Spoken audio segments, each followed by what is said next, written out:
because he had told me before I left him that he could not be an effective father or husband with me and the kids in the house.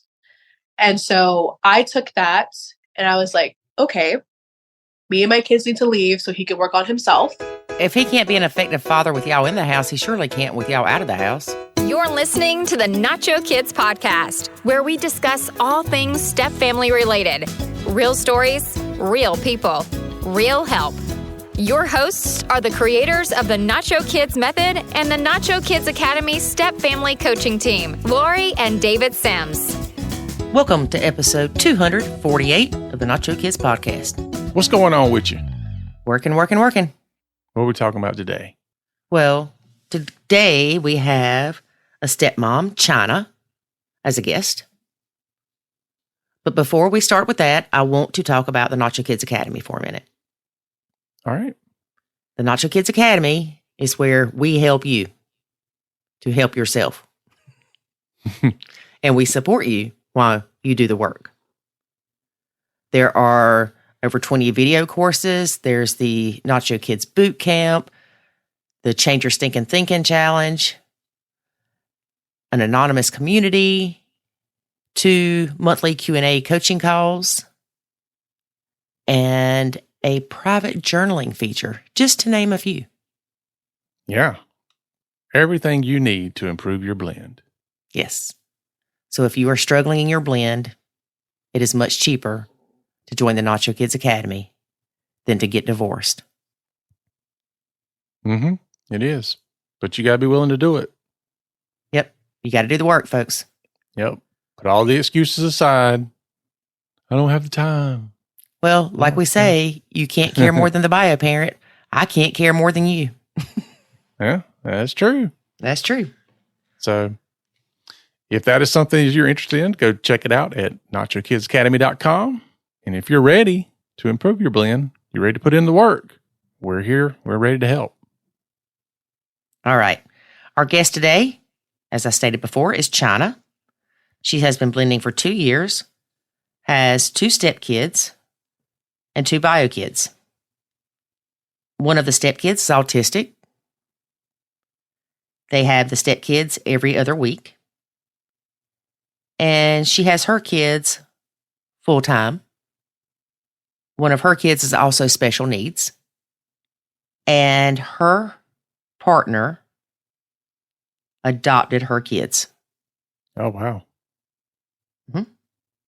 Y'all, she got a crazy bio mom. Like, bio mom assaulted her. Oh, Lord, really? Yep. Had an exchange with the children. Oh, wow. Yep. So, needless to say, the hardest part of her blend is the high conflict bio mom. I would say so. She has a great relationship with her stepdaughter. She calls her princess. So throughout this interview, you will hear her refer to princess. Her best advice is letting it come naturally.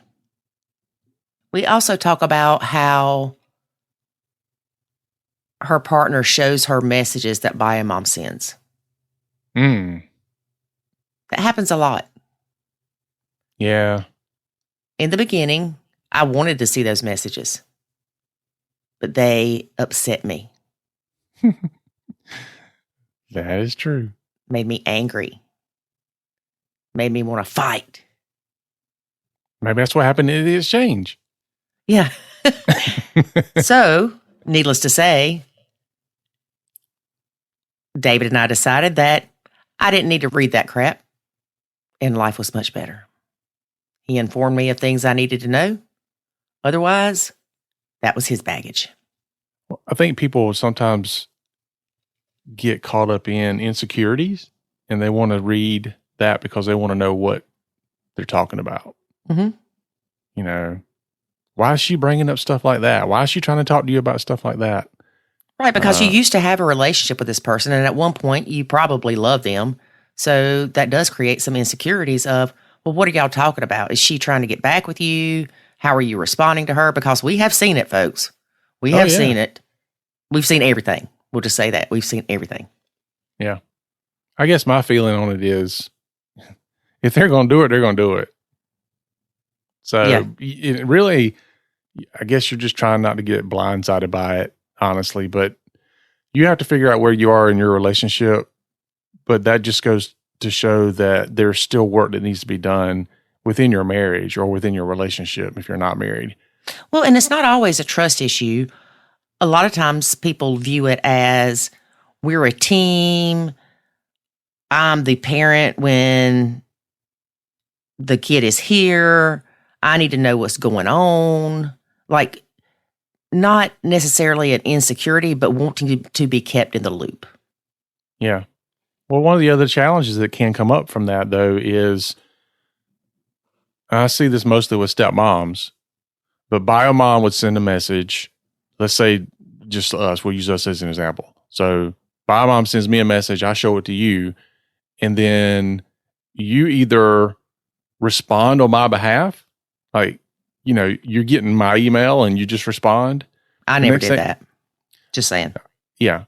But then what happens is now you're I'm abdicating that responsibility out. Next thing you know, you're the one that's taking on that responsibility of communicating with that person. Now, whether you use my email or sometimes there's like, let me just talk to her because we have a better relationship than you do. And which is not inherently bad, but what can happen is if we're using me and you as an example, I could just step away and go, I'm not dealing with her at all. This is all on you. Mm-hmm. And it may sound fine for a while, but we have a ton of people come to us, stepmoms mostly, who say, I took this on a year or two ago and I don't want it anymore. Mm-hmm. This is causing me a lot of stress and I'm dealing with her and I shouldn't have to be dealing with her. Yeah. And a lot of times there's group chats where the bio mom, the bio dad, the stepmom, the stepdad, everybody's in on the chat. Sometimes it works, sometimes it doesn't. I can tell you now, it would not have worked for us. No, it would not. Right. All right. So anyway, this is a fairly lengthy interview, so let's get to listening. Let's do it. Today we have stepmom and bio mom Chyna. Hey, Chyna, how are you? I'm doing well. How are you? Doing good. So tell us a little bit about your blended dynamics. So me and my husband have been together for 2 years. I have 2 stepchildren. He has a boy and a girl. And then I have 2 bio children of my own. They're both boys. But my husband, as of October of last year, has officially adopted my children. Oh. So he has 4 legal children, but I still legally have 2. Okay. And how old are the kids? So prepare yourself. It is 6, 7, 8, 9. Wow. I know. Everyone says that. Yeah. Wow. Girl is this, and she loves to tell people that she is the oldest. Oh, yes. I can see that. Can you blame her? No, she's my princess. Even though I'm her stepmom, you would think that she is my blood daughter. Like I birthed her from the womb. But I call her my daughter. Like she is my daughter. She tells people that, well, I'm just gonna go get Miss Chyna. And I'm just, okay, no, let's not do that. Or she'll like tell her her teachers at school, well, my name is Princess at home, but here you can call me my name. And I'm like, well, no. I was like, your name is your name. At home, my name is Princess. So don't get it mixed up. So she is my little Starbucks and Target girl. Oh, wow. She sounds like a hot mess. She is spoiled rotten. And it's my fault. It's my fault because I was a boy mom for 8 years. Yeah. So it was my fault that when I finally got my girl, I went kind of a little buck wild, but she's actually learned how to play the game. So she knows that the boys are more troublemakers than she is. Mm-hmm. So she knows that if she does what she needs to do, Miss Chyna will take her to Starbucks. Miss Chyna will get her the toy if she earns it. If she keeps her room clean. Like, I don't really have to tell her her chores because she volunteers to do everything possible. And I'm like, you have to let the boys get some stuff too now. Like, you, like, just calm down a little bit. But she wants that one-on-one time with me a lot. And that's where I think it's coming from. And sometimes I kidnap her from school. I say kidnap, but When me and my husband, we have them for our week of custody. And she's having a rough week because the transitions from mom's to our house, she gets really mad when she leaves our house. We'd always do like a mommy and daughter date night or an activity once a week that I have her, because she regresses really badly sometimes. And so I'll tell her, oh, I'm going to take you from school. And then she'll tell her teachers, Miss Chyna kidnapped me from school. And I was like, no, can't use that word. I'm just gonna go take you for lunch and bring you right back. Don't use the word kidnap. I don't want people coming into my house. Yes. So yeah. Well, now, how often do you have them, the stepkids? We have them every other week, 50-50 custody. Okay. And what is your relationship like with Mom? Do you have one? We do not have one whatsoever. It's to the point where I do not think we will ever have one. I've had Mom arrested for assaulting me during a custody exchange. Oh, no. Yes, I had a restraining order against her for a year, but I ended it because DHR, I don't know if you know what DHR is, but it's Alabama's version of Child Protective Services. Okay. When she was under investigation, the social worker that we had, she convinced me to be the bigger person and drop the restraining order, because all she would talk about is the restraining order that I had against her and not about why she was under investigation. And so I was like, okay, I'll be the bigger person. And then the social worker said, like, once you drop the restraining order, she wants to do a meeting with you and I'll mediate it. And I was like, oh, that's weird. Okay. And so once I dropped the restraining order and I sent proof that I requested to the courts that I dropped the restraining order, she canceled the meeting within an hour before the meeting happened. No way. And so it was a ploy just to get me to drop the restraining order. And then surprise. Yeah, I know, right? Like, I should have never, even the guardian ad litem was like, you should never listen to social worker. You should have kept the restraining order, because she just got worse after that. And she ended up showing up to the kids' concert an hour early, and the restraining order wasn't officially dropped yet. And so my husband went up to her and was like, hey, you need to leave. Like, the restraining order is still in effect. It's not dropped. And she was like, no, I'm going to be here. And all she did was stare at me the entire time. And I told the principal, I was like, I'm comfortable. We still have a restraining order. It has not been officially dropped. And then that's when I started noticing the mind games that she was playing. And then after that, the last incident that we had together was November 6th. And it was the last game of the season. My stepdaughter, she was cheering, and my son, it was his last game, my youngest son. And she pretty much like verbally attacked me to the point where she was almost going to attack me again. And I had to get a police report and do all of this stuff to make sure, because I can still carry. And I told her I carry. I was like, you will never have a chance to put your hands on me ever again. And she loves to verbally attack me or physically attack me, not only in front of her kids, but in front of my oldest. She never does it in front of my youngest. And so when she was verbally attacking me, my stepdaughter was getting behind me, tugging on my shirt. And then my oldest was getting behind my husband, and then his youngest was getting behind him too. And I'm just like, this is like deja vu happening all over again. And when I filed the police report, I had told my husband, I was like, you need to let her know that this will not be accepted. And if she ever puts her hands on me again, we're going to have an issue. And I've never had to file 3 police reports against her. And I'm like, I've never dealt with the police as much in my life. Right. I sued her civilly.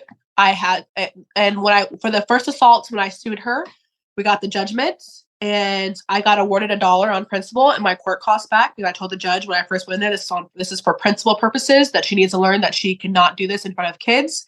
She cannot put her hands on me, and she cannot do this in front of my stepkids, especially when we're trying to blend our families. Right. And so he awarded me the $1 in principal, gave her a tongue lashing, and we thought that was going to be an end of it, but she dragged it out. And yesterday she finally paid me my judgment.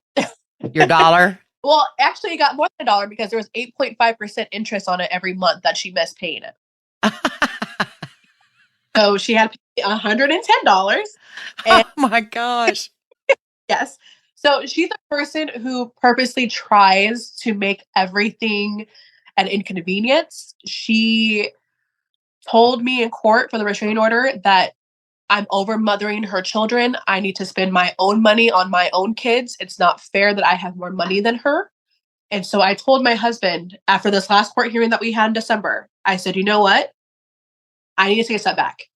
And At first, he got kind of like on the defensive side. Right. And I was like, not like abandoning, like, I'm not going to leave you. I'm not going to leave the kids. It's just, she has a way of having this narrative about me in court where I'm not called in to defend myself, but I'm called in to answer to her accusations. And back in December, when I got called in again because I wrote the Social Security application for my stepdaughter, because my husband's handwriting is like a doctor's, it's chicken scratch. He had a problem with me writing the application. And the judge was like, "You've been accused of overstepping." And I was like, "What?" And I said on record on the court transcript, I was like, "What do I have to do with their co-parenting efforts? I have nothing to do with it." Then he was like, "Well, it's inappropriate that you know her social." And I was like, "I knew her social because I've taken her to court 3 times. Yeah. Like, I have her information." And then lo and behold, come to find out, she's been writing my information on all the kids' school stuff and everything. She slipped up and it was in my stepson's backpack. And I was like, she just made a huge thing about this in court in December, but she's writing my stuff, my information on the kids' stuff. And I was like, this is why I need to take a step back, because I don't want to say the D word, but I'm D if I know and I'm D if I do. So I was like, let's just look into the Nacho method and figure out how we can be a blended family without the conflict, even though she's always going to be a conflict. Right. How to minimize the conflict and not let it affect your relationship in your home. Yes, because that's what she's trying to do. Every vacation we go on, I mean, for example, the passports. My husband finally got approval to get the kids' passports because she threw the kids' passports away. She claimed they expired. They lived in Italy for almost 2 years back in 2019, 2018. And she made a huge thing about us trying to plan a trip to go back to Italy because the kids really wanted to show me and my kids where they grew up at. Because my stepson, he was like a baby when, like, he was learning to talk when he was in Italy and everything. And so he has autism, and he like level 2 autism. And he is so excited every time we bring up Italy. Like, that is like one of his core memories. And so I promised him, I was like, one of these days, you're going to take me and my kids to Italy, and you're going to show us where you went to school. You're going to show us where you played. You're going to show us everything you possibly can. And he just gets so excited thinking of it. And so she told my husband that she doesn't feel safe with the kids going out of country. And then he was like, "What do you mean?" And she was like, "I don't feel safe. You can take me to court on it." And so I ended up canceling the trips last year because I was like, you know what? It's not worth going to court about it right now. We can wait until they're a little bit older. And then when everything was happening with the court systems, with DHR, whatever, they got a guardian ad litem. And the guardian ad litem brought up the passports. And he was like, I told the judge, I don't understand her issue with the passports. I don't understand what's going on with the passport. There's nothing significant preventing them from having the passports. They had one before. And then she told the judge, well, I don't feel comfortable because I can't, if something happens to them overseas, I can't be there. And then the judge was like, if you're uncomfortable, then get a passport yourself. Right. And then she got quiet. And then after he made the judgment saying that since she's the one who has been preventing it for almost 2 years now, she had to get the passports, pay for them, and then send him proof that she did it. And then she filed an appeal. It was like an unauthorized way of doing an appeal, but it was motion, and it was like a handwritten letter that she filed saying that she doesn't agree with the decision, the communication. She thought there's not going to be any communication between them, even though there's a communication clause in the divorce decree, and that we can talk about the passports again because I don't believe they should be issued, like just verbiage like that. And my husband, during the time, I was like, give her 5 dates on when you can meet her at the courthouse to do the passports. And each date that he would give her, I can't do this. I can't do that day. I can't do this. I'm just like, her deadline, the judge gave her 30 days to do this. Right. So her deadline is coming up, and she finally agreed to Friday. So we're going to see each other on a Friday. But her issue is not the kids traveling. It's them traveling with me. Right. And we go on trips. I'm retired from the Navy. I got medically retired after serving 8 years. I work part-time now in the healthcare field. We're about to open an indoor playground at the end of this year. And so me and my husband, he's still active duty, but he's getting medically retired as well. We're trying to use all of his time left because I think he has like 80 days of leave on the books. And instead of selling it back, he wants to use it. So we've been traveling a lot. And every time we travel, whether it's me going to my family in South Carolina, us going to Disney World in Florida, she makes it a huge deal. And I honestly believe that it's based off of jealousy. And because there's no real reason to pick fights about it. I mean, your kids are experiencing things that they can't experience with you. And I asked my husband, I was like, why is she doing, like, why is it such a big issue? Like, wouldn't you want your kids to go have fun and explore? And then he was like, well, Chyna, even though we were married for 8 years, I was very good at being broke. And I was like, what do you mean? And he was like, remember when we first got together and the kids didn't really have anything in their closets or anything? And I was like, yeah. He was like, she took everything. But yet we didn't really have anything for her to take because I guess when he got paid, by the third day, it was all gone. Oh, wow. And when he met me, I was already successful on my own. I was starting nursing school. I need to go back to nursing school, but I was starting nursing school. I was working doubles. I was agency and traveling around South Carolina and Atlanta, going back and forth in healthcare. My kids had their own nanny. I had a biweekly house cleaner. So my life was it was comfortable. And when he met me, he was like, this is weird. Like, what do you like? You have money in your account? Like, you can go travel? Like, you can go eat? And I was like, yes. I was like, I'm very good with my money. Like, what do you mean? And I guess like I introduced him to a different life because he wasn't used to being with someone who was already set and had their own ambition, had their own career goals, already had like their kids were flourishing and stuff like that. And so when me and him got together and we blended in, the kids started going on trips. I started buying them clothes. I started kind of giving them the same life that my kids were having because I didn't want them to be left out. And that's what started everything because she was like, why? I want to be told when the kids are going to the hair salon or getting their nails done or going shopping or going out to eat and we're just like, why do we have to tell you all of that? Right. That doesn't make any sense. But she would bring her disgruntledness to court. And I mean, like, file over every little thing. And I'm sitting here just like, I was like, princess, like for like a full month when I was like, you know what, I'll try nurturing, but I did it the wrong way. And when I first tried to do it in 2022, I did the wrong way, where I completely stopped what I was doing for my princess and my stepson.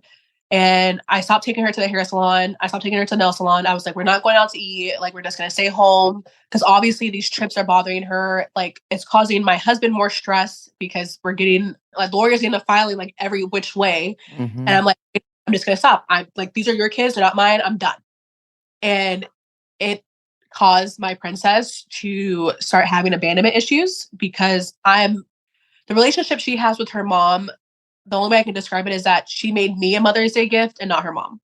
Oh, wow. Yeah. And so when I first tried the nurturing method, I thought I was doing it the right way, but she started becoming a recluse. Like, she was mad. She was mad that entire month. And she was giving everyone attitude. She was crying every time we had to do the pickups and drop-offs and everything. And I finally asked her, I was like, what is wrong? I was like, princess, I was like, what is happening? And she was like, I'm still your princess. And I was like, whoa, what?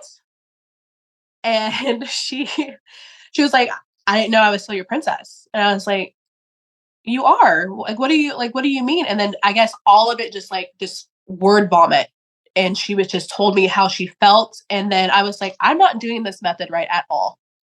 Like, I thought that by me staying out of it and just letting her mom do whatever she wanted with her and just being on the sideline and just, babe, you're going to handle this. I'm done. I'm not doing it. If you want to take her, you take her. But I didn't realize how much she needed it. Right. Because her wasn't giving it to her. And so my husband was like, there has to be a different way. And so I started like researching it more and more and more and more. And then I found your TikTok and I found your website and everything, whatever.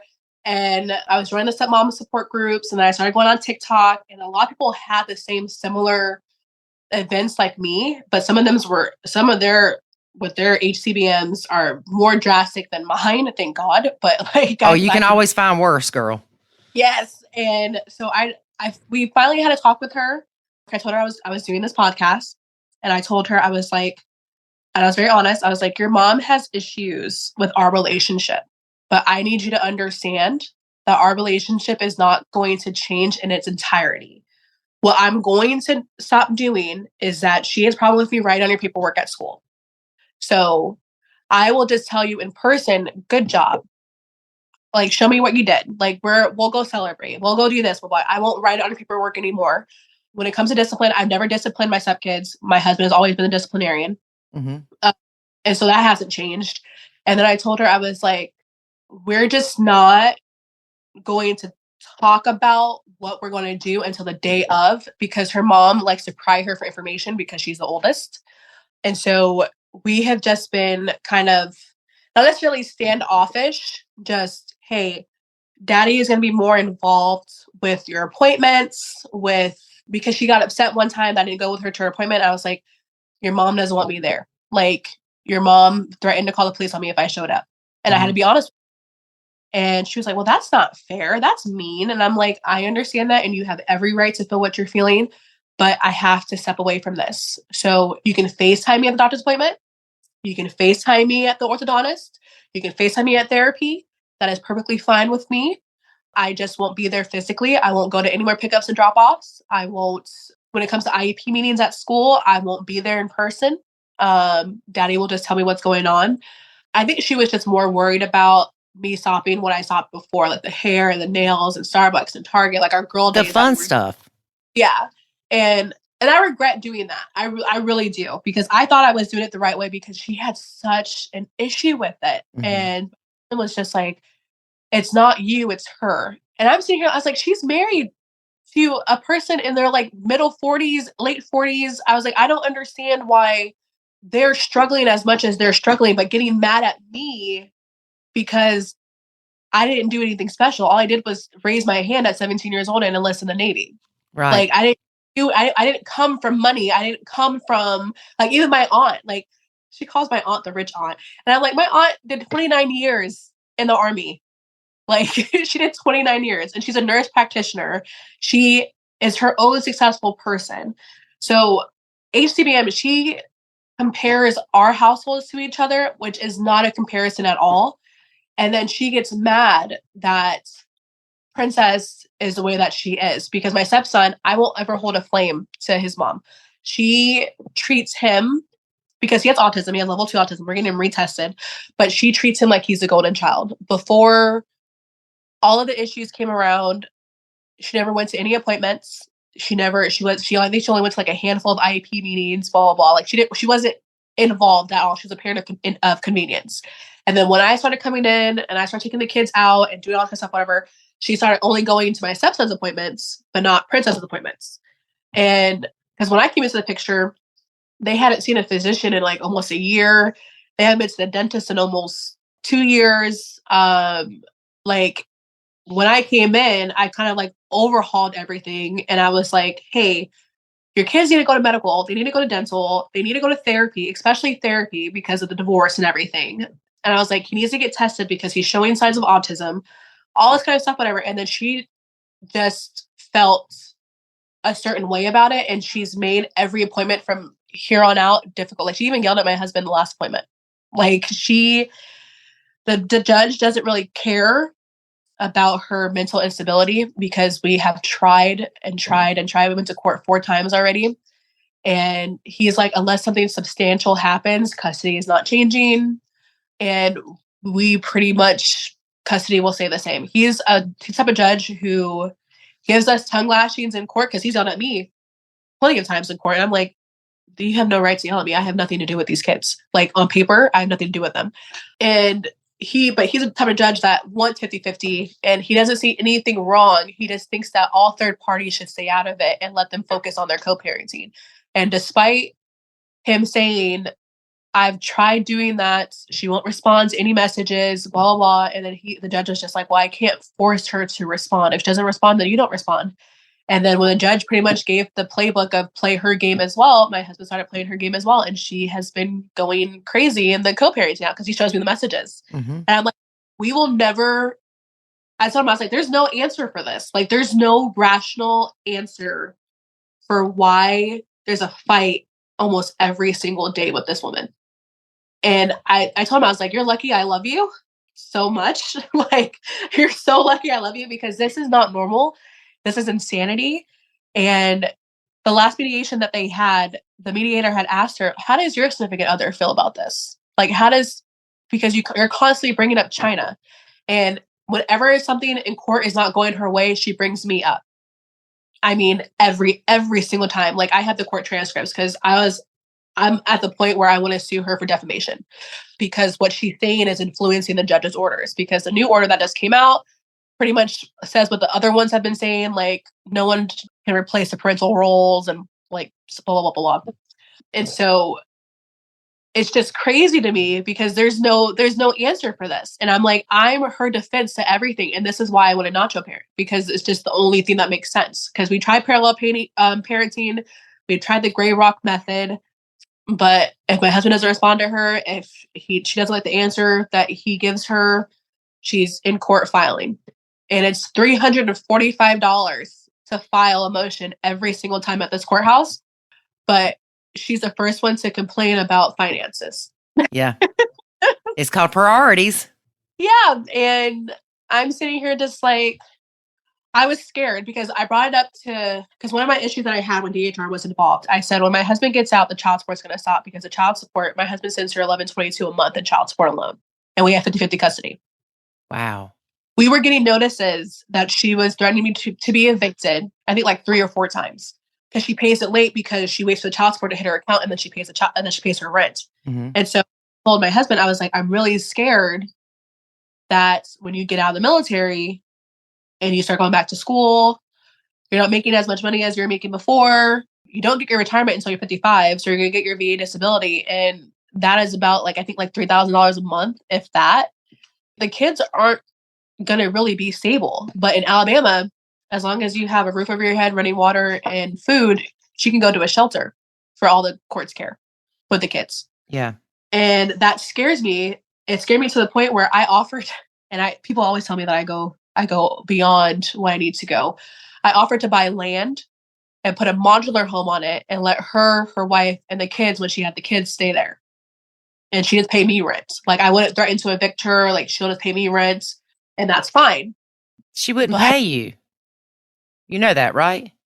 Most likely, yeah. But at least I would know that my stepkids were safe. Right. And I get that. But yeah. Also, that's just... I know. Yeah. I know. You're jumping in the fire. I know, but I was just so worried about my stepkids because I was like, babe, this woman is not mentally, like, this is insanity. I was like, and the only people that are hurting, because I've offered to buy food for their house because my stepdaughter, she would come back to our house and she would overeat like crazy. Like, because we do switches every Sunday. Mm-hmm. And she would like crazy and then she would throw up. And I'm like, why is she overeating? Like, I don't understand. And then she was telling us mommy doesn't have enough food at home. And so I told my husband, I was like, you know what? Let's just buy her groceries for her house. And she refused it. And so the kids said they didn't have enough clothes. They said the clothes that they had, they don't fit anymore. So I was like, okay, let's offer to buy her clothes for the kids that only stay at her house. She refused it as well. And then with a car that she took during the divorce, she was always late on the payments. It was affecting my husband's credit. And so I offered to buy her like a little $2,500 car, like an A and B car, and her give us the car back, but she refused.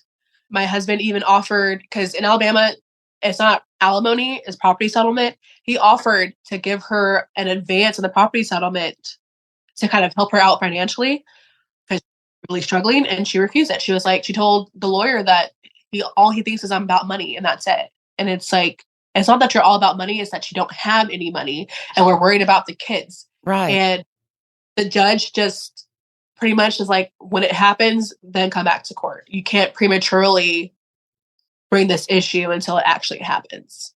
Okay. And I've got bukus of questions, okay? Yes, I'm ready. Okay, so your kid's father is not in the picture at all, so your husband adopted them. Yes, so he used to be in the picture. Then he moved to Japan. Okay. He got remarried. My kids kind of went on the back burner, and I suggested that my current husband adopt the kids. There's more into that, but I can't go into it because in order for him to agree to the adoption, we both signed an NDA. Okay. But the kids are now adopted by my current husband. We do have a grandparent clause, though, in the adoption agreement with my ex-husband, where his parents and his family can still be involved in the kids' lives. I just don't want them as of right now because the adoption only happened in October. Okay. And so I'm kind of waiting for things because pictures and stuff that we were sending to my ex-mother-in-law, she was sending it to my ex-husband. And to me, that was like a broken trust.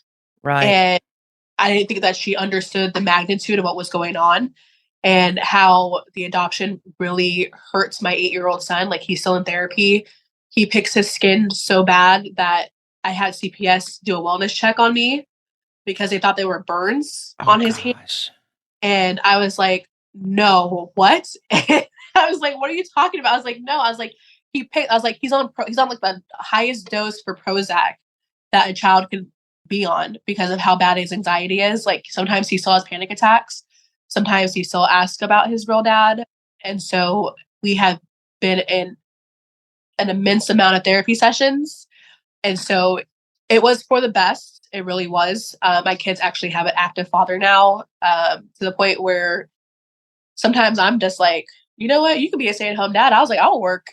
Yeah. you are really good at this. I'm like, I don't know what I was like, this is amazing. Like, he's at every football game, every practice.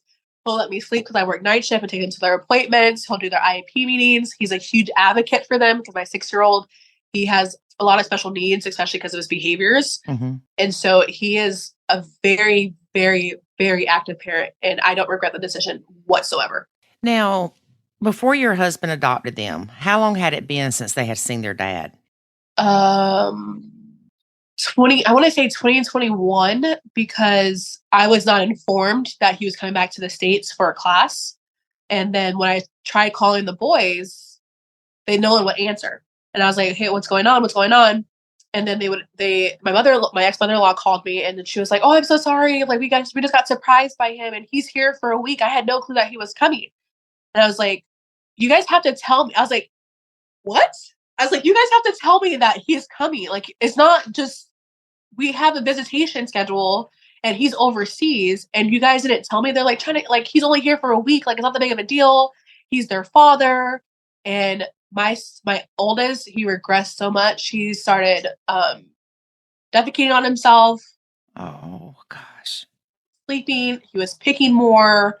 My youngest, he didn't really care because when I left my ex-husband, they were 1 and 2. So my youngest knows him, but doesn't really know him. But my oldest, he regressed so much. And that's why I was so upset by it. And they were just trying to defend him. And they're just like, well, he's their dad. And I was just like, no, that was not appropriate. That was not okay. You guys should have, like, and me and my, was it 2021? No, it was 2022. Yeah, it was 2022. I'm sorry. It was 2021. It was 2022. And my current husband, we were dating at the time. He was like, let's just go out there and get the boys. He's like, 'cause that's not right. She knew about it. Yeah, she knew about it. Let's go get them. And I was like, you know what? No, because I didn't want them to think that I was preventing anything from happening. I didn't want them to think bad of me. I didn't want them to, like, and I was You're like, you know taking what? us from our dad. Yeah. And so I was like, let's just let them be there. We're picking them up anyway in less than 3 weeks. So it's fine. Because they've been going to Washington State since my oldest was 1 every year for the summer. Because when I was active duty and then I went reserves. And so I'll do my 2 weeks in the summer.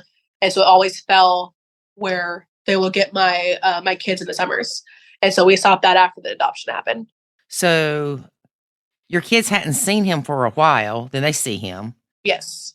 How did they feel about your now husband going to adopt them?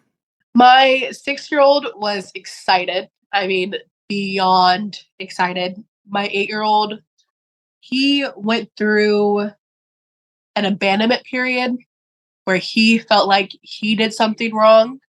Mm-hmm. He kept saying, like, over and over again, like, is there anything I could do? Is there anything I could do? Like, why is he doing this? Why is he doing this? Like, he just kept, like, repeating himself. And then he started pulling out his hair. Like, he almost got, like, a bald patch on his head from, like, the anxiety and everything. Yeah. And me and my husband, we had to sit down with him and we were like, it's nothing that you did. Do not think that it's anything that you did. And I was like, your daddy loves you enough to do this so you can have someone in your life every single day and be there for you and be the father that you need. So I'm not saying that he is no longer going to be your dad. He will always biologically be your dad. He's just not your dad every day. And so when we had to go to therapy and we had to kind of let Aiden my oldest is Aiden. We kind of just had to let him just say what he needed to say, whether it was rambling, whether it was just crying, whatever. We just had to let him get everything out. And once he did that, it was like a switch. And he felt so much better. Like sometimes he still, when he gets like mad at my husband, he'll be like, okay, well, I'll just ask mom. And like and my husband will get like kind of like take it personal. And I was like, don't take it personal. I was like, I did that growing up. yeah, I was like, your kids do it. Like, they'll be like, okay, well, I'll just ask Miss Chyna. And I was like, that's the same thing that they're doing. I was like, the kids will ask me. If I say no, they're like, okay, I'll just ask dad. And then they'll come ask you. So I was like, don't take it personal. I was like, but my 8-year-old, he is becoming so much like my husband. It's not even funny. Like, he is starting to like say his little comebacks that my husband will say to him. And sometimes he'll just sit in the room with him. They won't be talking or anything. My husband will be playing on his computer, playing his games, and my son will be playing next to him on his computer. Just super quiet. I'm like, what is going on? And they're just enjoying each other's company without talking to each other. Mm-hmm. And then, my husband calls it like secret squirrel missions. And he started that when my husband, we introduced the adoption. And so he was like, we're just going to go on a guide trip. And they're like, you can't tell mommy. And he would do that every other week, like kind of bi-weekly to get, whether that was to get their haircuts or go get ice cream or go to dinner or something, whatever. Like, my husband made it a point to make sure Aiden knew that he wasn't forgotten, that he wasn't abandoned, that he had life. And it took a lot, but I really appreciate my husband, because I feel like even though we had therapy, if he did not take the time to just do solo activities with my oldest, he probably would still have that huge anxiety, still be asking about his dad, his real dad, and all that kind of stuff. But now it's kind of like, I haven't heard his name since June of last year. Oh, wow. From my son. Yeah. Now, was it your idea or your ex-husband's idea for him to give up his parental rights? It was my idea to begin with, back in when I first left him in 2018. Okay. Because he had told me before I left him that he could not be an effective father or husband with me and the kids in the house. And so I took that and I was like, okay, me and my kids need to leave so he can work on himself. If he can't be an effective father with y'all in the house, he surely can't with y'all out of the house. I didn't, yeah. But that was his logic at the time. And so I already knew in my heart that I was leaving, because I was a married single mom. And so I was going to by myself anyway. And I just needed to make sure that my military career and my schooling, all that lined up first, because I was also a foster mom during that time too. Okay. And so I had to make sure that my foster kids had new placements. And so it took me a while to actually leave. But then when I actually did leave, I had asked them, I said, is it okay if you sign over your parental rights? But in South Carolina, unless you have someone willing to adopt them, they can't do it. Correct. I was quiet for I think for like 3 years, I believe. So 3 or almost 4 years. And then when I met my husband, we were together like 10 months, I think, because we got married last October. We were together in 2022. And then it wasn't until I took my ex-husband back to court for passports, because he refused to sign passport paperwork. And that opened the floodgates to me, like, you know what? I don't want to deal with this issue anymore. You're already in the arrears, thousands of dollars. You're not paying any medical expenses that you're supposed to pay. I'm over it. And so I just don't think as of right now, like, you want to be a father. And I have someone here that I'm about to marry who my kids treat as their father, who is an amazing father figure to them. And I think that is just appropriate if you let them adopt him. And he agreed. Wow. And then I found out that he was engaged, and I was just like, oh, okay. Because it took me a lot to get him served in Japan. I had to go to social media. I had to go to TikTok. I had to do a lot of things, like where investigations took place. Like, it was just a whole debacle. And I was just like, this is the right decision for right now. And so his parents didn't really agree with it. But at the end of the day, it was his choice. Correct. And when my lawyers sent him the paperwork, it was signed that same day. Wow. So, since your husband has adopted them, does your ex try to reach out to them, or? He cannot contact me. I can't contact him. He can't contact my immediate family. He can't contact my employer. I can't contact his employer. We can't be more than 500 yards within each other. I'm the one who made it a point to put the grandparent clause in there because I knew it was hard for my ex-mother-in-law to lose, because she thought that she was losing the kids. Right. And I had told her, I was like, you're not losing the kids. I was like, we have no issues whatsoever with you guys having a relationship with the kids. It's just, he's not their father anymore. Right. So with him having Father's Day photos on Facebook and him still having the kids posted on his Facebook and all that kind of stuff, I'm just like, that's not appropriate. They're not his kids anymore. Right. Until you guys are all on the same page, I think until they're in therapy longer, until certain milestones have been met, that we should just, as of right now, just do nothing and just let it organically happen. And because after during the adoption process, I allowed my husband called my ex-mother-in-law on his phone because she's blocked on my phone because my son was asking to speak to her. He asked me if it was appropriate. And I was like, if he wants to call her, you call her on your phone. Mm-hmm. He answered and they talked, and my son was so happy to see his Nana. And I started crying because I started feeling guilt, but I'm learning about boundaries and I'm learning to stick with my boundaries. And until they get it together, my kids will not go out there. Like, I don't trust it. I trust these people with my kids because they're going to, either my ex-husband might come back from Japan and sneak over and see them, and that's just going to mess with all the work that we've been doing. And it's just, because one thing about my oldest, when he regresses, it's the picking and the defecating on himself, and then the pulling out the hair. It's complete trauma. It's a huge trauma response. So what did your now husband's kids, your stepkids, think about him adopting your kids? Did y'all talk to them about it to get their input? Yeah, they were with us at the courthouse too when the adoption was finalized, and the judge gave them their own little gavels. Oh, that's so sweet. I know. It's like, we have the cutest picture too of all of them holding up their little gavels. But the thing with Princess, she wants me to give her a little sister so bad. Oh, goodness. She loves the fact that those are her brothers now. They're not her stepbrothers. I was like, you can't call them stepbrothers because they're not your stepbrothers anymore. They're your brothers. Mm-hmm. Just like, my stepson is your brother. They're your brothers. Right. And they are legally your siblings. Yes. And she loved it. My stepson loved it because to him, even though sometimes he doesn't process things quickly as we do, he understood that these two kids were never going away. Right.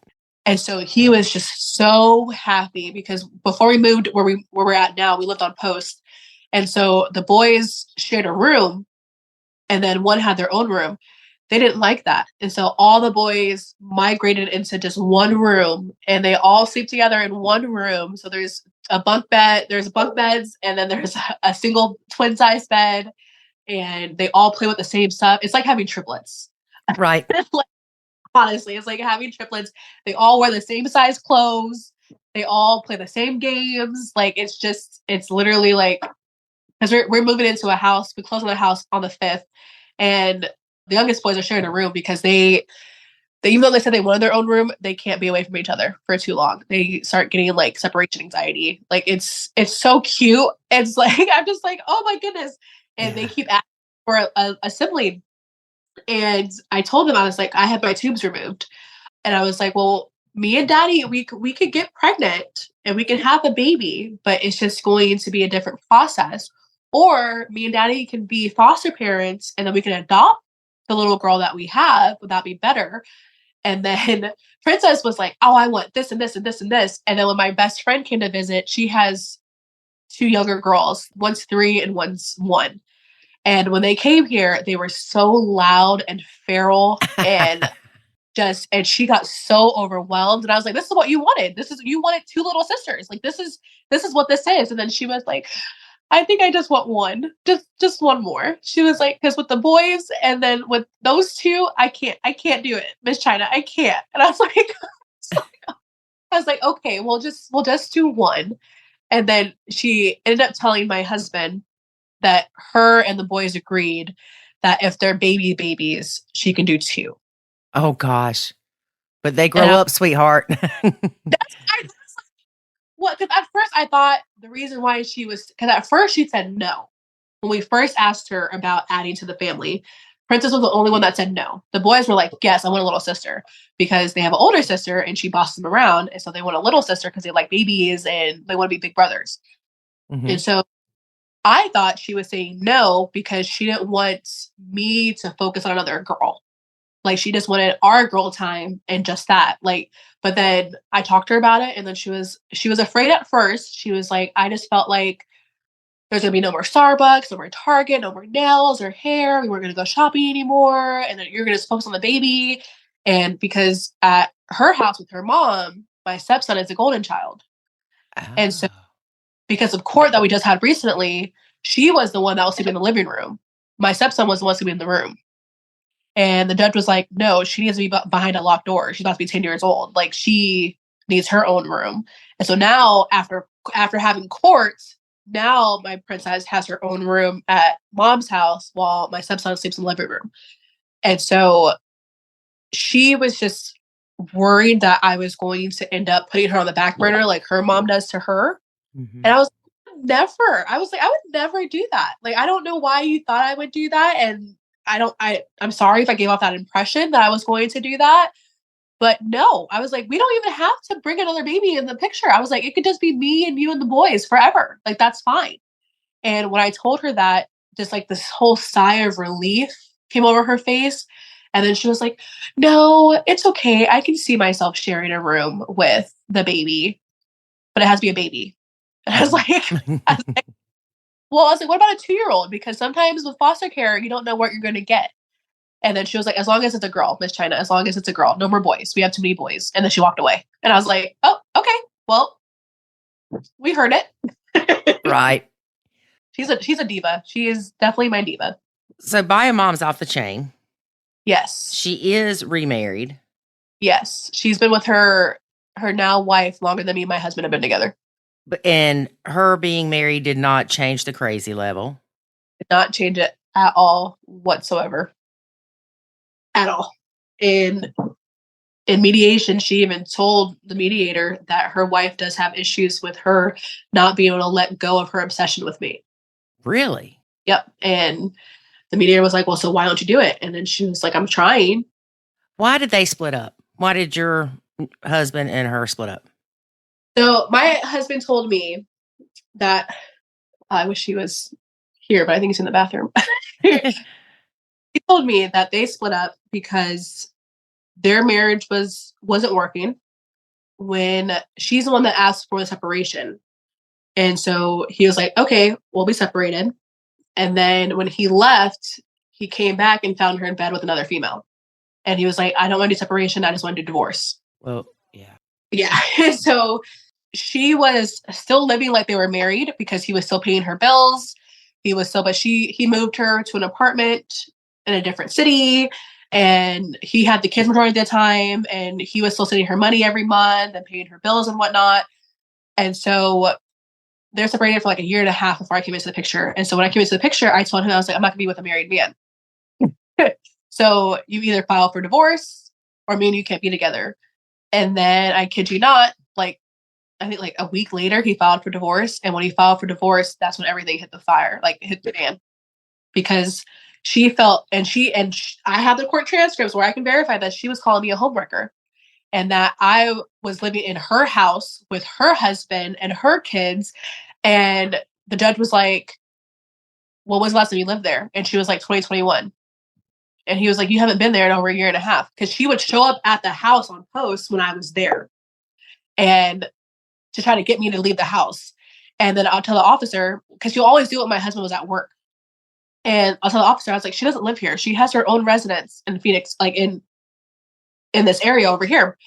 And he was like, well, ma'am, do you live here? She was like, well, no, but he's still my husband. And then I would call my then boyfriend. I'd be like, hey, she's over here again. Please call her. Please come here. Please do something. Because like she's doing whatever she wants to do right now. And then she even got to the point where she was calling housing on post to try to get me kicked out of the house because they were still legally married. And so my then boyfriend had to prove how long they were separated for, the divorce paperwork, that they were in active litigation. She has her own residence.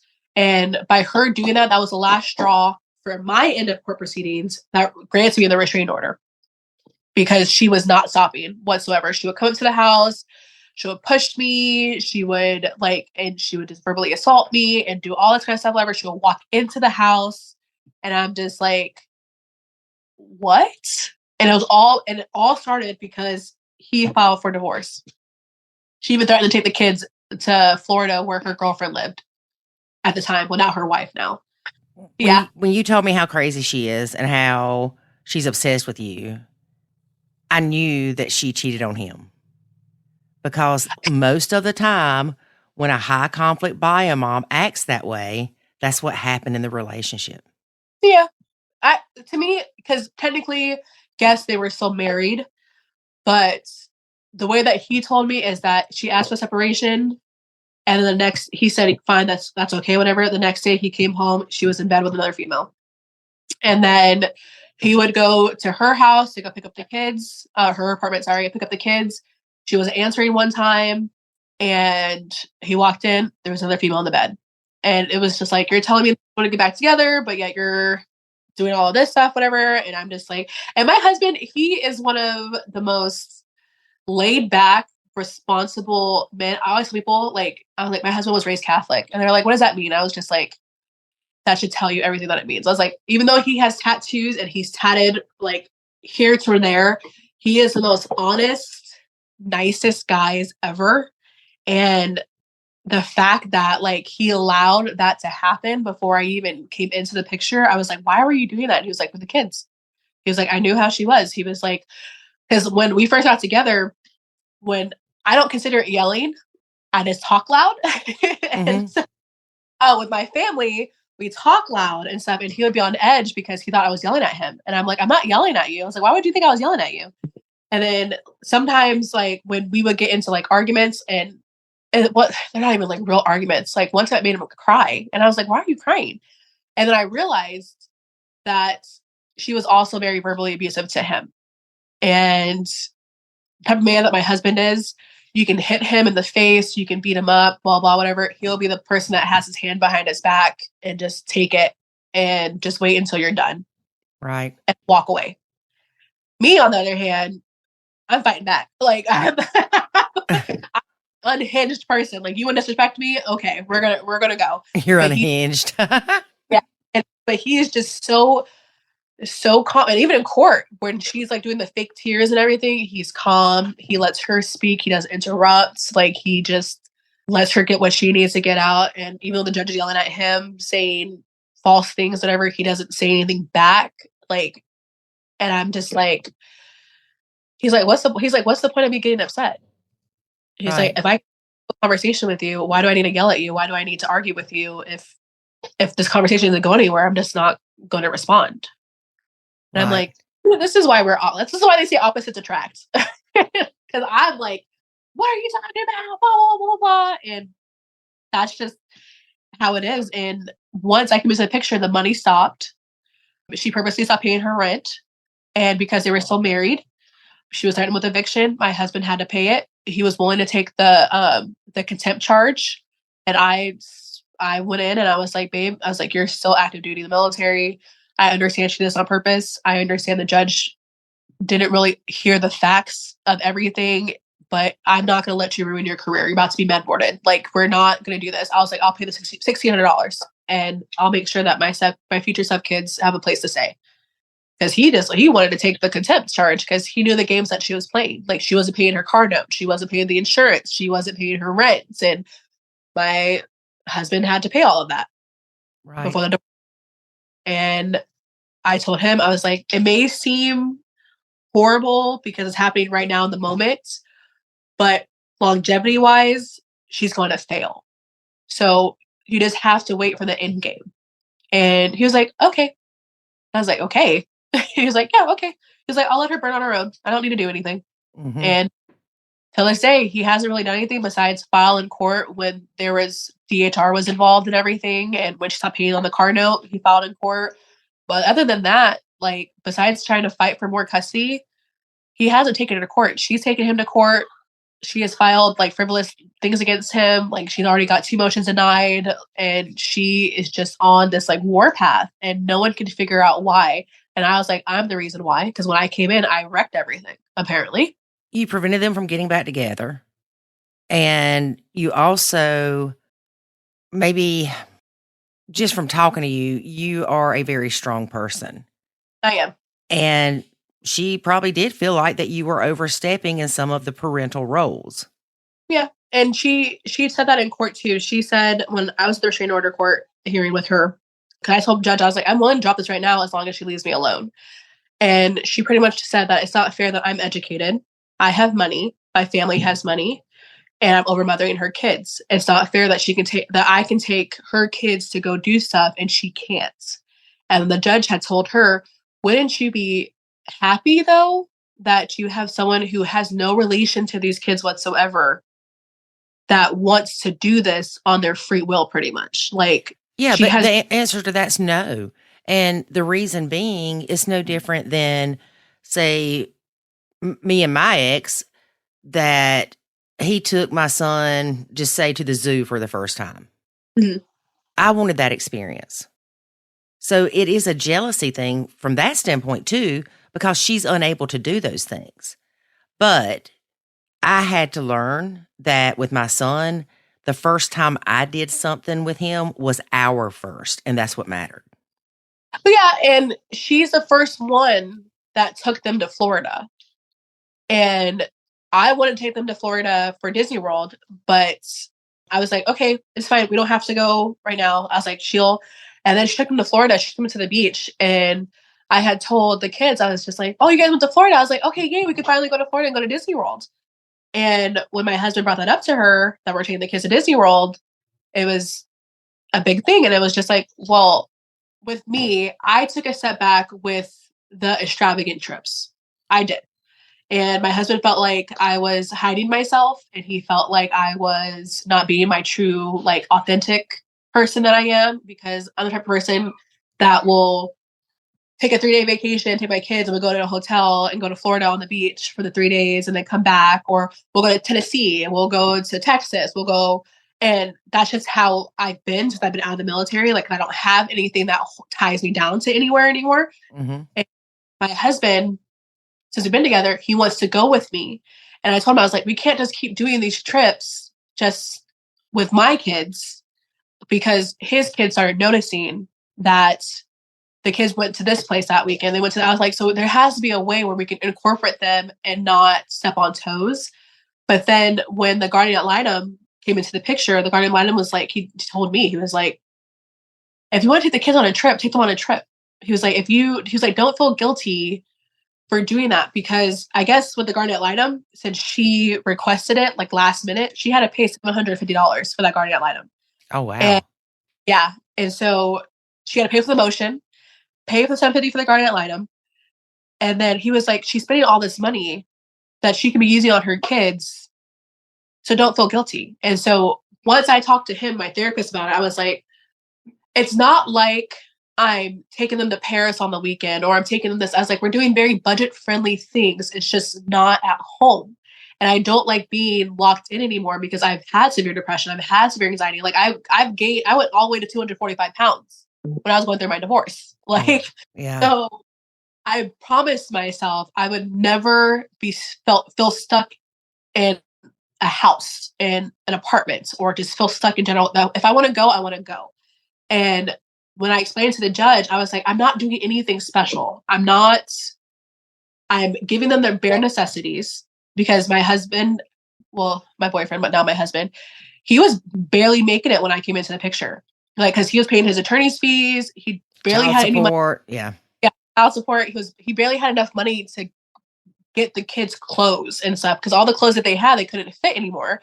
And so when I came in, I was like, even if me and you don't work out, I did this for my foster kids, and I'm going to do this for your kids. I'm going to make sure that they have clothes that they can fit them, that they have underwear. Like, I'm going to make sure they have proper hygiene. Like, I'm going to I was like, I understand. Like, I got my husband resources to help him and be like, we went to parenting classes. We did all of these things together. And when I told the judge, I was like, I'm not doing anything special. We're just living life. And that's it. Yeah. And but you would think that I'm taking them to Dubai. I'm taking them to like all these places. And it's just like, no, we're just going to an amusement park one weekend. We're just going back home to South Carolina. We're going to Adventure. We're going to the zoo. Oh, Adventure Museum. I love it. They love that. We could spend literally all day at Adventure. Yes. And their mom would be mad because we're in South Carolina. My aunt has a membership. I'm not paying for us to go. Like, my aunt has a year membership to Adventure, a year membership to the Riverbank Zoo. Like, when me and my husband travel, we're not spending that much money, honestly. Like, I think the most we would spend is the gas and then the food when we get there. We stay at my aunt's house. We stay in her guest house. We take our own car. We don't do a rental. I'm very budget friendly with the trips that we take, but it's because we're going on trips is what she doesn't like. Right. Because she's not. And she's looking at it that she's not looking at the money she's spending on the court crap as money she could spend taking the kids somewhere. Yeah, because when I saw her in court back in December, I told my husband, I was like, she's trying to dress like me. And he was like, what? And I was like, the kids are telling me they barely have clothes that fit them at their house and that they're sharing clothes. Mind you, I have a stepdaughter who's 9 and I have a stepson that's 7. Why are they sharing clothes to begin with? But has a purse. She's wearing her purse like me. She's like wearing the jewelry like me. She's putting on makeup now. And I was like, what is happening? And I was like, you know what? I was like, I understand that's a form of flattery to me. It should be a compliment. But my stepdaughter just told me that they didn't have enough food. Like, why does she have new clothes? Why does she have new shoes? Like, why does she what? And then my husband told me, he was like, this is how our marriage was, is that she would spend all the money. And I could not tell you where it went. Mm-hmm. But had her stuff. And I was like, well, I never understood that as a parent myself, but to each their own. I'm going to make sure my kids have stuff before I have anything. But that's just how I am as a person. Right. Now, I want to ask, and let's be objective with this. Okay. When your stepdaughter says that mom doesn't have any food, my son told me that about his dad. My dad doesn't have any food. Well, what it was specifically, his dad didn't have food that my son could quickly make. Yes. So there wasn't instant grits. There wasn't ravioli. There wasn't things like that. There was food, but not something that my son could go get and eat himself, like snacks or anything like that. Do you think that could be what stepdaughter is saying versus there's nothing to eat? I thought that at first because even my kids do that. Well, there's nothing to eat here. I'm like, well, yeah. But we took her to the doctor, and when I say we, I mean my husband took her to the doctor to get her stomach looked at and everything because it was happening every time we got her back. Mm-hmm. And so with her throwing up and whatnot, I was like, I'm really concerned that this might start an eating disorder. So we need to figure out what's going on. And then she had disclosed to the physician that sometimes mommy doesn't have enough food in the house. And when she said that to the physician, I knew that she wasn't just lying she wasn't lying to me. Right. Because I always feel with children, you have to have a third party. Whenever there's an accusation, you have to have a third party. So when DHR was involved, it wasn't us who made the report. It was their therapist that made the report. And the way she phrased it, it's not my mom doesn't have any food at the house. It's my mom doesn't have enough. Yeah. And so, but no, it ran across my mind too. Cause I was just like, are you sure? And then my husband had reached out to his ex-wife and was like, hey, this is what she's telling me. Cause she's been throwing up every time we get her back. Cause she's overeating. And then she was like, we have enough food in the house. It's just healthy food that she doesn't want. And so me and my husband sat down with her and I was like, is that what the case is? And she was like, no, that's not the case. She was like, mommy does not have enough food in her house. Like not even snacks. And so then I jumped in and I was like, told my husband, I was like, just tell her that I will like Instacart groceries to her house. Like, it's not that big of a deal to me. Like, I will make sure that she has enough food in her house for the kids. Yeah, but she doesn't want your help. Nope. And I didn't realize at the time that it was going to cause so much like the stress and whatnot. Because my thing was, you have 2 able-bodied people in your house. My stepdaughter is a very honest person. I mean, sometimes too honest. And in the last 2 years I've been in her life, I have taught her to have her own voice for herself and to speak up when things are being said, because I personally think that mom has like Munchausen I can never say it. Yeah, Munchausen's. Yeah, I know what you're saying. Yeah, by proxy.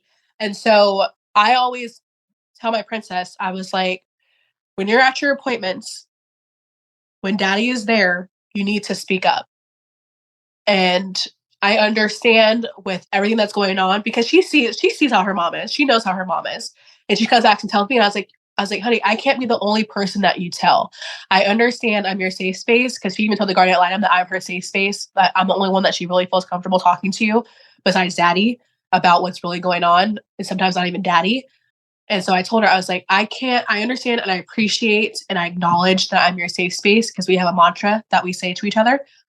But you also need to tell someone else, whether that's a doctor, a teacher, the counselor. It can't just be me and daddy. And since DHR has been involved and she's been talking a lot more, she has more confidence now, that when we go to doctor's appointment and her mom tries to say, well, she has this problem with her and this and this and this. And she's like, no, I don't. And that's what my husband, I was like, what? He was like, yeah. Because I'll give you an example. The last appointment that she had, her mom made her appointment. Well, and the appointment saying that my stepdaughter needed an orthopedic referral because she wore insoles when she was 3. And I guess they went to OT one time and they were like, what is she here for? Like, there's nothing here. And so they went to the appointment and she brought it up again. And then my stepdaughter was trying to tell the physician that there's something wrong with her legs. They're only sore when she does cheer or when she's playing or exercising. And my husband spoke up too, but the physician had ignored him and just completely listened to mom. And this was a new physician. It wasn't the physician that they normally had, because the one that they normally had left the practice. And so my stepdaughter came home and she was like, Miss Chyna, I tried having the voice that you said, but they weren't listening to me. Mommy was not listening to me. The doctor wouldn't listen to me. I couldn't say what I need to say. Nothing's wrong with my legs. I don't know why. And you could hear the anxiety coming out of her voice because she was stuttering and her face was getting red and everything.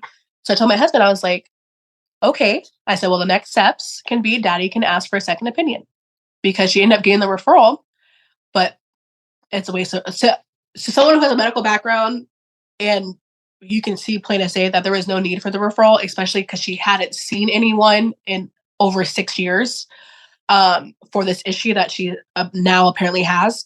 So I told my husband, I was like, just like she requests second and third opinions when you make appointments and whatnot, I was like, you can do the same. I was like, I don't know why you think that she has the final say. I understand she has medical veto, but that's like in an emergency type situation. But this isn't an emergency. This is just, maybe because you're getting out and she wants to use the insurance. Like, I don't know. But my stepdaughter, she was really, really upset by that. But I had told her, I was like, it's okay to be upset, but daddy will handle it. I was like, I can't handle it, but your dad will handle it. Your daddy will get you another appointment. You guys will see a different doctor, and then you can tell doctor exactly how you feel. Daddy will give you time to speak. I'm sorry that he tried to, and the physician wouldn't listen, but no, keep your voice, et cetera, et cetera. Right. Well, you've definitely dealt with a lot with high conflict by a mom. Yes. And people keep saying, I'm surprised you're still married. And I'm like, sometimes I'm surprised I'm still, but it's not as bad anymore. Now that she can't come to my home, now that she can't contact me. The only reason why I even had any contact with her is because I had a judgment against her and she was refusing to tell me where she worked. She was refusing to tell me any type of information. The only way I got her information was through a discovery from the last court that we had in December, when I was witness to it. So I was privy to the information. But other than that, like, that was the only reason why I contacted her. Well, when you had a restraining order on her, how did that work with events for the kids? So I had told the judge, because he was, he agreed to the restraining order. And I told him, I was like, and I raised my hand. And he was like, yes. And I was like, is there any way I could put that we can still be at extracurricular activities together? And he was like, are you sure? And I was like, yes, because I don't want to prevent her from coming anywhere, even though she does it now, because when we were going through court, she didn't go to any cheer practice, any games on the weeks that she had custody of my stepdaughter. And so my stepdaughter was behind every time we had her. And so I was just like, I don't have any qualms about her going to any extracurricular activities. I just want her to leave me alone. Don't talk to me. Don't touch me. Don't talk to my children. Just treat me like I don't exist. Right. And like, well, that's hard to do because you're with my kids. And the judge was like, well, she's about to marry your ex-husband. Well, he's still my husband. And then I was like, I have the phone right here. And I have the divorce paperwork too. It's finalized in August. Like, it literally, like, the court date for the restraining order and the divorce was like the same week. Mm-hmm. So it was like, yeah, he's still your husband. I told the judge, I was like, she's had a girlfriend this entire time. She's been with her way longer than we were together. And then he was just like, Yeah. Canceled me the restraining order, but added that clause to it. Yeah. Well, that's good. Yeah. But now the restraining order is over and done with. But if need be, because of what she did to me back in November, I have up to a year to press charges against her for doing that. Mm-hmm. But I literally want nothing to do with her at all. I don't even want to go to court. But my lawyer, the new lawyer that I have for the defamation lawsuit, he was like, just sit on it. You have the court transcripts. You have everything about her defaming your character in court. I would just wait until another court hearing. If she brings you up again, then do it. Your statute of limitations is 2 years, and I'm pretty sure she's going to file something before the 2-year mark is over anyway. And then lo and behold, after I was talking to him, she had filed the passport appeal. And I was like, oh, you're right. Yes. Okay. Well, let me ask you one more question before we wrap up. When you said that you originally started nachoing, that you were doing it improperly because you stopped everything. Yes. And one of the things that we teach is nacho the things that are causing you and the blend stress. Yes. Now, some of the things you were doing were not causing you or stepdaughter stress, but they were causing biomom stress. Yes. So what things did you stop doing and what things did you continue to do? So I stopped going to pickups and drop-offs. So before, when I was doing the method wrong, I completely stopped appointments. I stopped pickups and drop-offs. I stopped, I wasn't necessarily being her cheer coach, but I wasn't really involved with her per se being her cheer coach. I wasn't taking her shopping anymore. Literally, you completely stopped engaging, basically. Yes, we would eat dinner together, but my entire family knows my favorite restaurant is Chili's and Olive Garden, and she would mention it and she'll bring it up, and I'll be like, no, we can't go. And I would do it with like straight face, and then she'd be like, why? And I'm like, go ask your dad. And then my husband started, and it only lasted a month, a disengagement, because of how bad I was doing at the method. Right.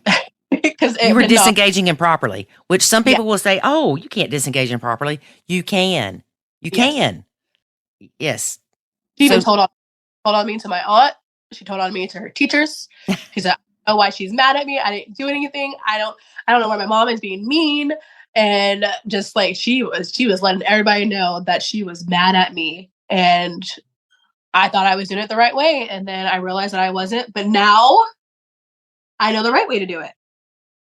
Yes. Which is you don't go to meetings where mom's going to be. No. You don't fill out forms that mom can see. Yes. But you still do things that you enjoy with your stepdaughter. Yes. And my stepson, we're close, but we're not that close. Like he officially, for the first time in the 2 years that I met him, actually lied on me to his mom. And I cried. I really did. But he's 7, so I couldn't take it as personal.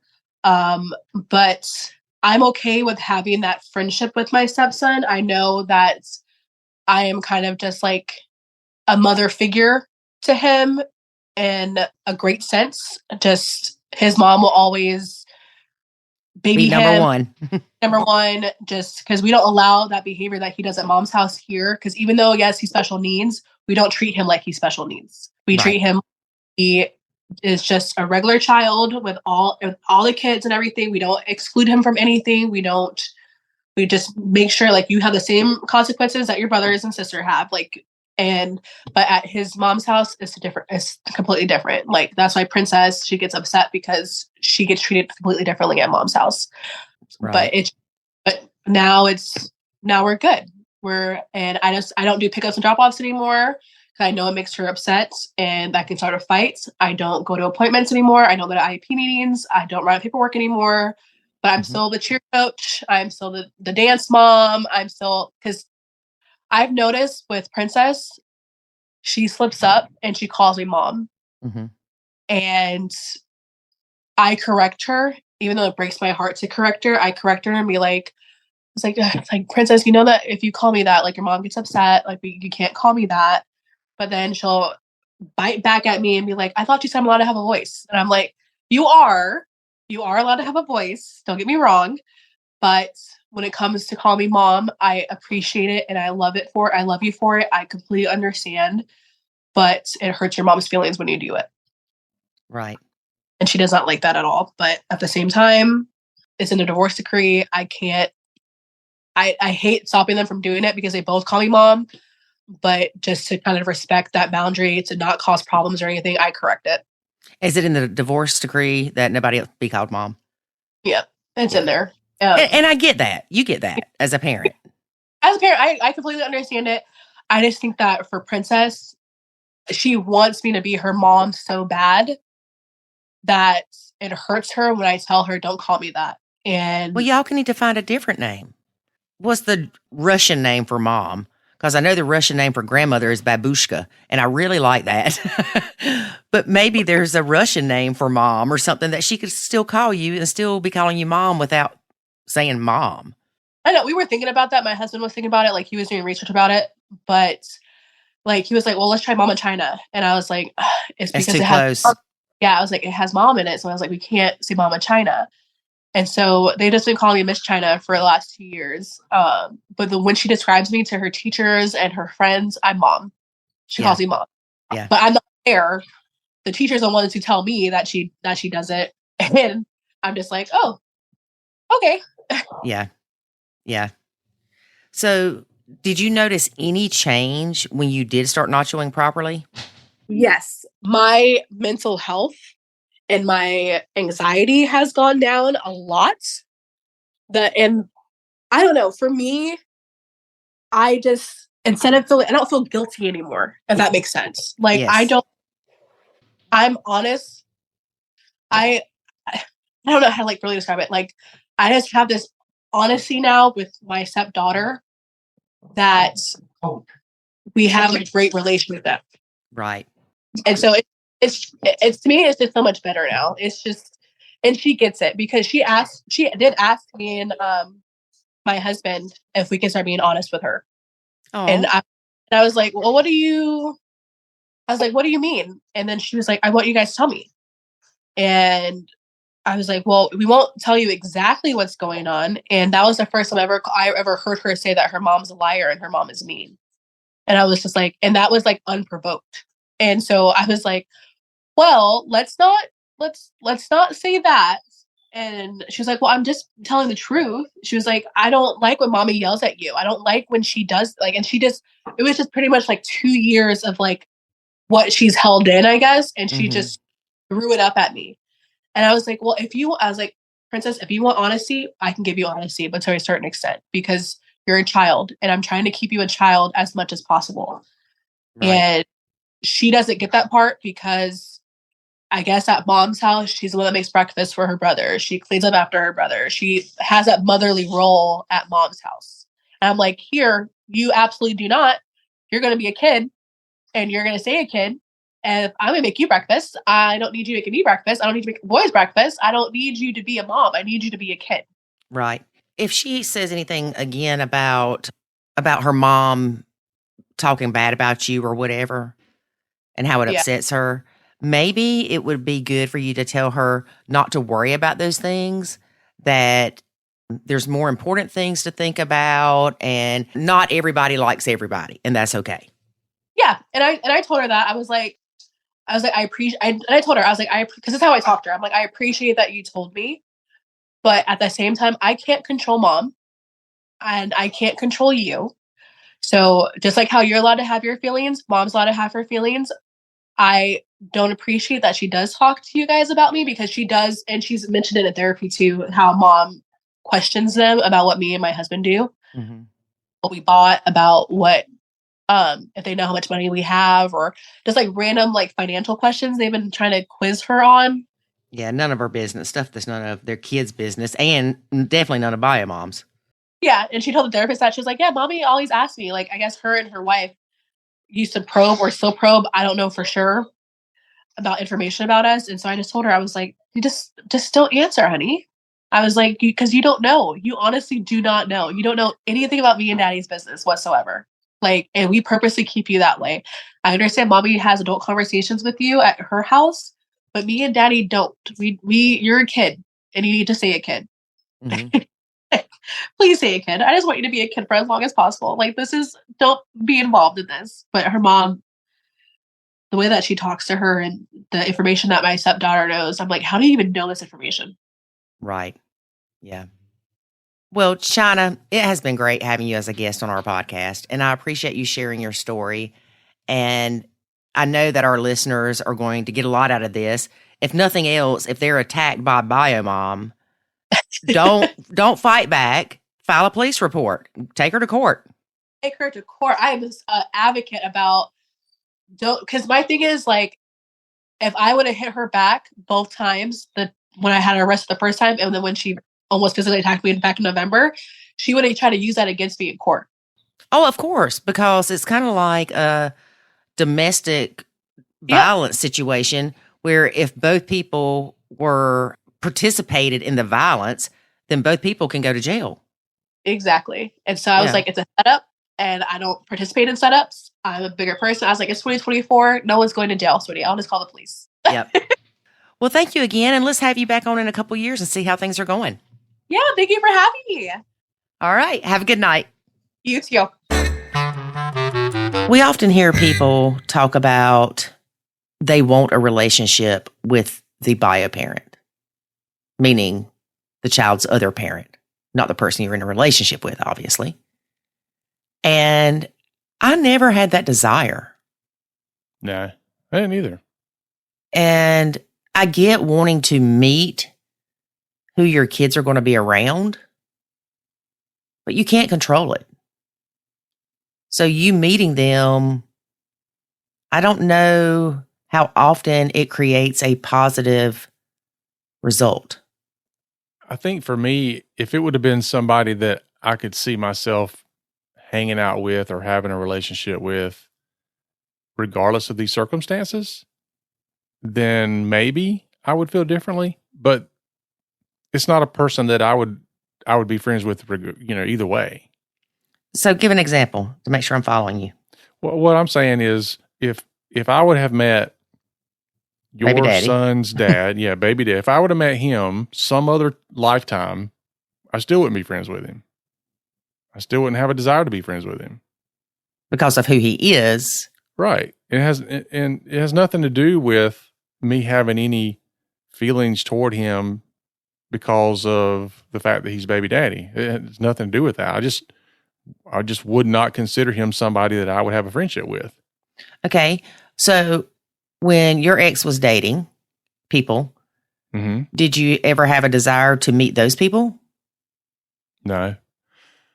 Only in the terms of I want to know who's around my kids. So it's not really I want to have a relationship with them. I just want to understand who they are. And I still didn't do that really, other than the one. Right. That she was with the most. But often. You already knew what type of person that person was. To at least to some degree. Right. It's a challenge because you have the aspects of the person that you may not like. Let's just say there was infidelity involved. Obviously from a integrity and ethical standpoint, I don't like this person because I think they have issues, obviously. Mm-hmm. From a standpoint of would they harm my kids, that's completely different. They could be completely fine being a step parent to them or a other adult in their life, and they're completely good with that. They just aren't worth the crap when it comes to keeping their pants on. And so, I have to try to separate that and understand, it wasn't that, I'm just going to take my example. It wasn't that when there was infidelity that this other person did it to harm me. I was not a thought. Right. I was not a thought at all. Well, I get wanting to know who your kids are around. Mm-hmm. But if you meet this person and you don't like them, that's just going to cause problems. Yeah. Because it doesn't matter if you like them or not. Your exes still want to be with this person if they like them. Yeah. To me, it wasn't a matter of me liking them. I didn't care one way or the other. But I cared what my kids' experience was. And it also didn't necessarily matter if they didn't, quote unquote, like them. What matters was how were they being treated. And I don't mean fairly. Like, oh, he treats his bio kids better than my kids. I don't care about that. In fact, I expected that. What I cared about is he's not doing anything that would be harmful to you. He's not withholding food from you, or he's not dealing out physical discipline toward you or something like that. Makes sense. All right. Okay. That's our show for today, folks. Thanks for listening. And remember, life is good when you nacho. Thanks for listening to this episode of the Nacho Kids Podcast. Find us online at nachokids.com. Until next time, remember, life is good when you nacho.